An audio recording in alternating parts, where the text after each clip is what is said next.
నిఖిల్ది జారడమే, ఎందుకంటే అప్పుడు జరిగిన situation I think over power ఎంత అయిందంటే, మేము యూజువలీ బయట జనరల్గా చాలా వర్డ్స్, పిచ్చి పిచ్చి వర్డ్స్ వాడుకుంటాం.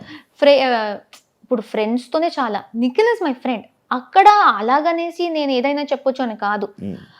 ఇలాంటి షోలో చాలా కంట్రోల్ చేసుకుంటాం, ఇలాంటి వర్డ్స్ రాకూడదు అనేసి. అక్కడ ఏం జరిగిందంటే, నేను అక్కడ కూడా చెప్పాను, నాకు ఆ రోజు ఫీమేల్ ప్రాబ్లం ఆ రోజు ఉంది. Emotionally, mentally and physically also చాలా స్ట్రెయిన్ అయిపోయింది. జస్ట్ దానికన్నా ముందే గౌతమ్తో గొడవ జరిగింది నిఖిల్ది. ఆ గొడవని పట్టుకుని గౌతమ్ టీంలో ఉన్న వాళ్ళని ఓడించాలి అనేసి, గౌతమ్ టీం ఓడిపోవాలి అనేసి నిఖిల్ ఆ కసితో వచ్చాడు మా మీద అటాక్ చేయడానికి. వేరే ఎవరిని అటాక్ చేయలేదు. బట్ వాడు అటాక్ చేసే ముందు సారీ చెప్పాడు. నువ్వు నీ గేమ్ ఆడతావంటే నువ్వు ఆడుకో, నువ్వు వాడి మీద ఉన్న కోపంతో మమ్మల్ని అటాక్ చేయడానికి వచ్చేదే కాకుండా సారీ చెప్పేసి మరి అటాక్ చేస్తున్నావు. వాడి మీద కోపం మా మీద ఎందుకు చూపిస్తున్నావు? చూపించకు. చూపిస్తావంటే సారీ చెప్పకు, నీ గేమ్ ఆడుకో, పర్లేదు. సో ఈ overall emotional mood swings plus వీడిలా ఇది జరగడం, ఇదంతా కలిసి ఏదో పాయింట్ లో నాకు తెలియకుండా అది వచ్చేసింది. అది బయటకు వచ్చినప్పుడే నాకు తెలిసింది ఇలా చెప్పాను అనేసి. ఎందుకంటే నేను ప్లాన్ చేయలేదు. అది ఇలా బ్లడ్ అంటారు కదా, I blurted it out, a thought లేకుండా. And that is also very wrong. అదే బయట వాడు నాకు చెప్తాను, నేను వాడు చెప్తాను, అది సీరియస్ గా ఉండదు. కానీ ఆ సిచ్యువేషన్ లో అండ్ ఆ షోలో ఇట్ ఇస్ వెరీ రాంగ్.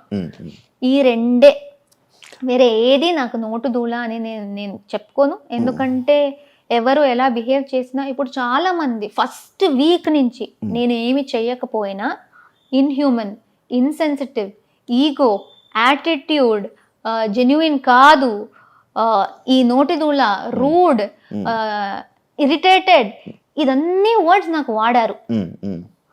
ఈ వర్డ్స్ వాడిన వాళ్ళకి ఎందుకు నోటిదూల అని పేరు రాలేదు? ఎందుకంటే వర్డ్స్ వాడేది నా మీద చాలా మంది వాడుతూనే ఉన్నారు. సో అది వర్డ్ వాడేసరికి అది నోటిదూల కాదు. ఇప్పుడు నేను చెప్పుకోవాలి, వాళ్ళు ఇలా మాట్లాడారు. గౌతమ్ది ఏంటి అది సిగ్గు లేదా అంటే, తెలుగు రాక లేకపోతే? వాడు సిగ్గు లేకుండా నవ్వాడు, నువ్వు సిగ్గు లేకుండా నవ్వుతున్నావు అని చెప్పాను. అది నోటిదూల ఎక్కడ, అది జారడం ఎక్కడ? ఇప్పుడు మీరు అది చేస్తున్నారంటే నేను అదే చెప్తాను. అది ఫన్ లో తీసుకోవచ్చు కదా, లైక్ తినేశారు పండు. బట్ అది ఫన్ కాదు అక్కడ. It's not funny.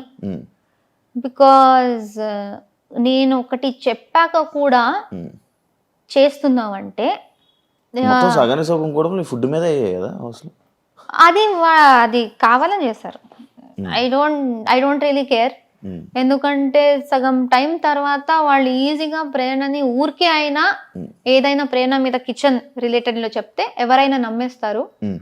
సో ప్రేరణకి ఈజీగా ఏమైనా చెప్పొచ్చు, ట్రిగర్ అయిపోతుంది అనేసి చాలా చేశారు. So I don't really mind.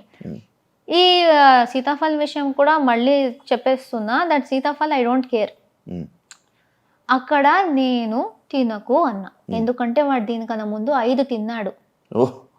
నేను అప్పుడు చీఫ్, మీరున్నారు హౌస్ లో, నేను చీఫ్ కాబట్టి నేను ఇంట్లో ఉన్న రేషన్ కూడా చూసుకోవాలి.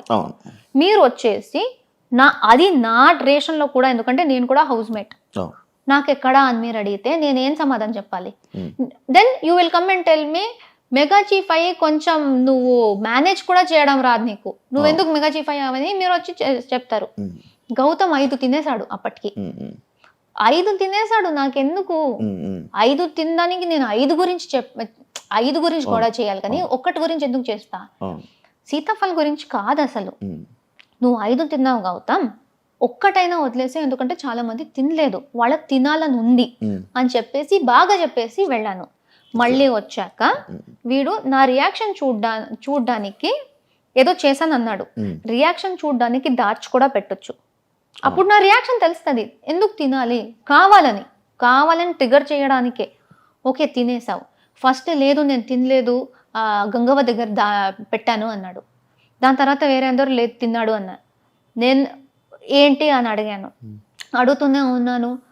చాలా యారగెన్స్గా జస్ట్ నవ్వుతున్నాడు, హీస్ ఓన్లీ లాఫింగ్.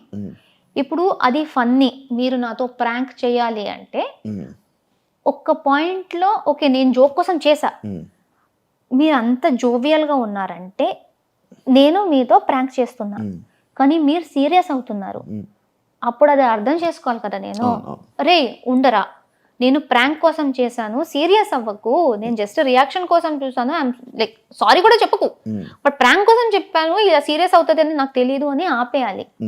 నవ్వుతూనే ఉన్నాడు. నాకు ఆకలి అయింది, తినేసా, అక్కడ డిన్నర్ చేసి పెట్టాము, వేరే ఫ్రూట్స్ ఉన్నాయి, తినేసా తినేసా అంతే. 15 minutes నవ్వాడు. ట్రిగర్ ఎవరైనా అవుతారు. ఐ స్వేర్, మదర్ ప్రామిస్, మీరు కూడా కొట్టేవారేమో, నేనైనా అట్లీస్ట్ సిగ్గు లేకుండా నవ్వుతుందా అన్న. సో ద పాయింట్ ఇస్, అక్కడ ఫస్ట్ ఆఫ్ ఆల్ నన్ను డిస్రెస్పెక్ట్ చేసింది పాయింట్, కానీ అది ఫుడ్ మళ్ళీ వచ్చేసిందా.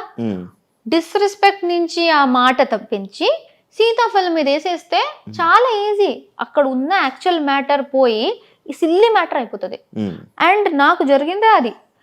సీతాఫలం అంటారు కానీ నేను బాగా రెస్పెక్ట్ఫుల్గా చెప్పి వెళ్ళాక కూడా, నేను చాలా టైం పేషెన్స్గా అడిగినా కూడా వాడు నవ్వుతున్నప్పుడు వాడు చేసిన యాక్షన్ ఎక్కడ పోయింది, అదెందుకు ఎవరు చూడలేదు, ఎవరు అర్థం చేసుకోలేదు.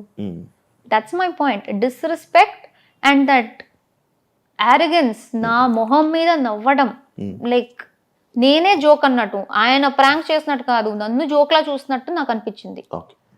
సో ఐ వాజ్ లైక్, సిగ్గు లేకుండా ఎందుకు నవ్వుతున్నావు? చాలా మంది నువ్వు సిగ్గు లేకుండా తింటున్నావు ఎలా అంటావు, ఎప్పుడన్నా నేను తింటున్నావు అని. ఫుడ్ గురించి నేను ఎప్పుడు మాట్లాడలేదు. అంతా నేను ట్రిగర్ అవుతూ కోపంలో ఉన్నప్పుడు కూడా నువ్వు నా మొహం మీద నవ్వుతూ ఉంటే ఆబ్వియస్లీ నా కోపం వచ్చింది, అంతే చెప్పాను. యాజ్ ఎ చీఫ్ గా మీరు ఫెయిల్యూర్ అని అన్నారు కదా కంటెస్టెంట్. బిగ్ బాస్ మాత్రం బెస్ట్ అని అన్నారు. బిగ్ బాస్ దృష్టి నాకు చాలు, కంటెస్టెంట్స్ నాకు అనవసరం. ఎందుకంటే ప్రతి ఒక్కరి దగ్గరకు వెళ్ళి సపరేట్గా మాట్లాడుతున్నప్పుడు మాకేమీ లేదు, నువ్వు మాతో బాగానే ఉన్నావు, నాకు ఎప్పుడు అలా అనిపించలేదు అంటారు. జనరల్గా ఉన్నప్పుడు ఆ సపోర్ట్ చూపించరు. సో నాకు తెలీదు ఇప్పుడు ఆ టెలికాస్ట్లో ఎంత వచ్చిందో తెలీదు, నేను టెలికాస్ట్ చూడలేదు. నేను చీఫ్ అయినప్పుడు చీఫ్కి హౌస్ మేట్కి తేడా ఉంటుంది. నేను చీఫ్గా ఉన్నప్పుడు రెస్పాన్సిబిలిటీస్ అందరికీ ఉంటుంది. ఆ రెస్పాన్సిబిలిటీస్ వాళ్ళు చేస్తున్నారా లేదా అని చూసుకోవాల్సిన బాధ్యత నాది. అది నేను చెప్పకపోతే నేను కూడా హౌస్ మేటే, నేను చీఫ్ ఎందుకు అవ్వాలి, వేస్ట్ చీఫ్. ఆ రెస్పాన్సిబిలిటీ నేను తీసుకోవాలి. సో ప్రతి ఒక్కరికి హౌస్లో డ్యూటీస్ ఉంటాయి. కొంతమంది ఇప్పుడు కుకింగ్ డిపార్ట్మెంట్లో ఉన్నారు, గిన్నెల డిపార్ట్మెంట్లో ఉన్నారు, వాళ్ళు వాళ్ళ పని టైం చేస్తేనే ఫుడ్ వస్తుంది. కుకింగ్ డిపార్ట్మెంట్ వాళ్ళు చేస్తున్నారు, గిన్నెల డిపార్ట్మెంట్ వాళ్ళు చేస్తున్నారు. అందరూ చేస్తున్నప్పుడు నేను ఎవరెవరు చేయట్లేదో వాళ్ళకి చెప్పాలి. సో నేను ఏదో ఇప్పుడే చేయి అని ఎప్పుడు కూర్చోను, ఫుల్ డే ఇస్తా నీకు, ఫుల్ డే, రాత్రి దాకా టైం తీసుకో, ఎప్పుడైనా చెయ్యి, ఎందుకంటే నువ్వు పని చేయడానికి రాలే, కానీ నీ డ్యూటీ చెయ్యి, ఎందుకంటే వేరే వాళ్ళు చేస్తున్నారు, ఎవ్రీబడి ఈజ్ ఈక్వల్. చెయ్యకపోతే ఎండ్ ఆఫ్ ద డే నేను గట్టిగా చెప్పేదాన్ని. బట్ ఐ థింక్ ఆ గట్టిగా చెప్పేది ఒక్కటే రిజిస్టర్ అయింది, ఎందుకంటే ఫుల్ డే నేను బాగా ఉన్నది ఎందుకు రాలేదు, ఆ గట్టిగా చెప్పేదే ఎందుకు వస్తుంది. So that's what I don't understand. మంచిగా చాలా రెస్పెక్ట్తో నవ్వుకుంటూ ప్రేరణ ఎలా బబ్లీగా ఉంటుందో ఆ రకంలో చెప్పి రిక్వెస్ట్ చేసింది చాలా ఉంది, కానీ నేనేదో గట్టిగా చెప్పిందే ఎందుకు వస్తుంది. అండ్ ఎంత రిక్వెస్ట్ చేసా హౌస్ మేట్స్ని, ఈ వీక్ మా ఫ్యామిలీస్ అందరూ ఇంటికి వస్తున్నారు, మేమే దగ్గర నుంచి మా ఇల్లు మొత్తం వాళ్ళకి చూపిస్తున్నాం, కొంచెం నీట్గా పెట్టుకోండిరా, వాళ్ళకు కూడా బాగుంటుంది, మేము కూడా షో ఆఫ్ చేసుకోవడానికి బాగుంటుంది, చాలా చెప్పాను. ఎవ్వరూ మాట వినలేదు. నేను చాలా చేశాను. నేను గౌతమ్ది కూడా గిన్నెల దగ్గర that irresponsible thing, he was very irresponsible, that's why I said irresponsible. ఇప్పుడు నిన్న రాత్రి గిన్నెలు చేయరా అన్నా, రేపు పొద్దున్న చేస్తా అన్నాడు. ఓకే రేపు పొద్దున్న చెయ్యి. అక్కడ నెక్స్ట్ డే పొద్దున్న మేము వంటకి వెళ్ళాలి, అక్కడ ఆ గిన్నెలు పడున్నాయి, మాకు కొన్ని కావాలి. సో కిచెన్ టీం రండి స్టార్ట్ చేసేద్దామని పిలిచా. అలానే గౌతమ్ని కూడా పిలిచా. గౌతమ్ రా, ఇప్పుడే నాకు కావాలి, ఎందుకంటే మేము స్టార్ట్ చేయాలి. నార్మల్గానే చెప్పాను, అది అందరికీ తెలుసు, అక్కడ ఉన్న వాళ్ళందరికీ. రాలేదు వాడు. నేను ఎందుకు రావాలి, నాతో ఎవరున్నారు, వాళ్ళని పిలువు, వాళ్ళు కలిసి నేనెందుకు చేయాలి అని స్టార్ట్ చేసేసాడు. అరే అది నిన్న రాత్రి వాడే చేయాల్సింది, వాడే చేస్తా అన్నాడు, అందుకే వాడు ఒక్కడనే పిలుస్తున్నా. వేరే కూడా వస్తారు, కానీ నువ్వు స్టార్ట్ చేసేయి. వేరే వాళ్ళందరూ జస్ట్ లేచారు, నువ్వు స్టార్ట్ చేసి నీది ఫినిష్ చేసేసుకో. లేదు అని గొడవ పెట్టాడు. నేను చెయ్యను, నేనెందుకు చేస్తా, నువ్వెవరు చెప్పడానికి, ఆర్డర్ ఎలా చేస్తావు, ఇప్పుడే చేయనేసి. అరే అప్పుడు మేము కుకింగ్ చేయాలంటే అప్పుడే గిన్నెలు కావాలి కదా, కుకింగ్ టీంని పిలిచాను, వాళ్ళు వచ్చారు కదా, నాకెందుకు అని వాళ్ళు కూర్చున్నారా. సో వాడికి చెప్పిన మాట వాడెందుకు చేయట్లేదు.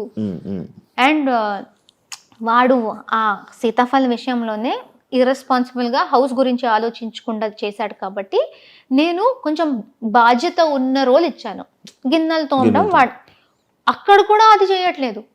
So I said you're very irresponsible. So దాన్ని కూడా మాట జారావన్నారు. ఎందుకు అది జారడం, చాలా ఆలోచించి అది 10 సార్లు జరిగినా నేను ఇర్రెస్పాన్సిబులే అంటాను. ఇప్పుడు జారడం ఏంటి, అనుకోకుండా చెప్పడం. అనుకోకుండా చెప్పలే, నీట్గానే అనుకునే చెప్పాను. నువ్వు అలా ఆడుతుంటే ఇప్పుడు చాలా మంది నన్ను రూడ్ అన్నారు. నేను రూడ్ అనిపిస్తే వాళ్ళు రూడ్ అంటారు. నేను కూడా గొడవ పెట్టనా, నువ్వు ఎలా చెప్తావు అనేసి. ఒక నామినేషన్ లో నబీల్ని గౌతమ్ ఫేక్ అన్నాడు. నువ్వు జెన్యునే కాదు, నిన్ను సపోర్ట్ చేసి నేను రిగ్రెట్ చేస్తున్నా, you are not genuine, you are fake అన్నాడు. అది బ్రాండ్ చేసినట్టే ఒక పర్సన్ ని, అంటే నువ్వు రియల్ కాదు, వేరేలా నటిస్తున్నావు అనేసి. సో నువ్వు ఎవరిని ఎలాగైనా పిలవచ్చు, పర్సన్నే నువ్వు ఫేక్ అని పిలవచ్చు, కానీ నువ్వు ఇర్రెస్పాన్సిబుల్ గా యాక్ట్ చేస్తూ ఉంటే అది చెప్తే తప్ప.